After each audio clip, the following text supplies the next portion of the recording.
네, 그럼 정치권 반응 알아보겠습니다. 어제 북한 6차 핵실험에 대해 여야는 모두 강도 높게 비판했습니다. 하지만 규탄의 방법은 각자 달랐습니다.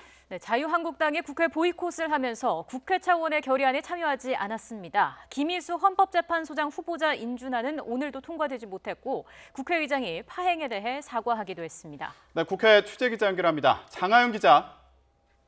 네, 국회입니다.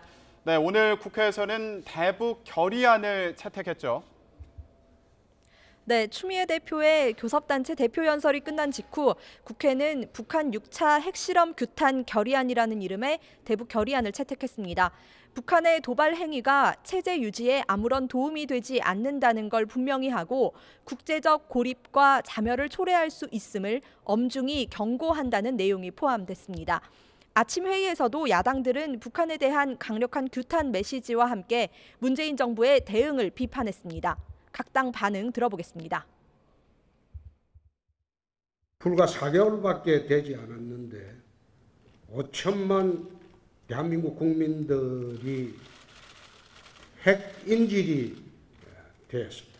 대통령이 레드라인의 기준을 공개하며 운신의 폭을 좁히고 북한은 레드라인 앞에서 난동을 피우는 형국입니다.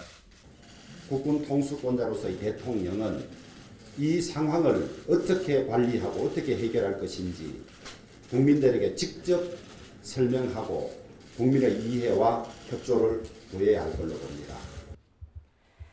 네, 오늘 본회의 출발부터 순탄치 않았는데 결국 자유한국당은 불참했죠.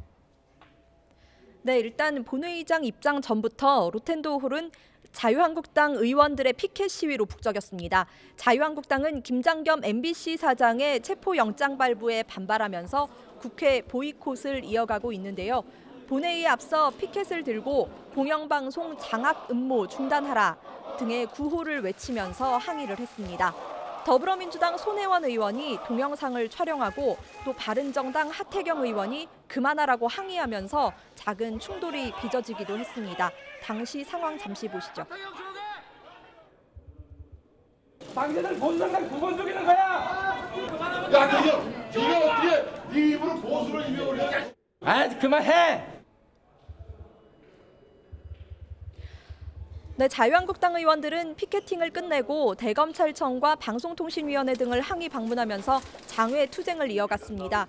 더불어민주당 추미애 대표의 교섭단체 대표 연설이 진행 중일 때도 소란이 있었는데요. 바른정당 의원들이 추 대표의 북핵 관련 발언에 대화가 들어가자 항의하며 퇴장한 겁니다.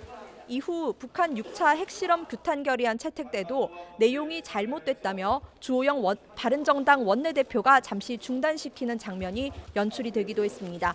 오늘 처리가 예정됐던 김희수 헌법재판소장 후보자 인준안도 국민의당이 유예 입장을 밝히면서 결국 처리가 무산됐습니다. 사정이 이렇게 되자 정세균 국회의장이 본회의 직후 국회의장실에서 열린 여야 원내대표 회동에서 정기국회 벽두부터 국회가 파행됐다며 국민에 사과했습니다. 지금까지 국회에서 YTN 장하영입니다.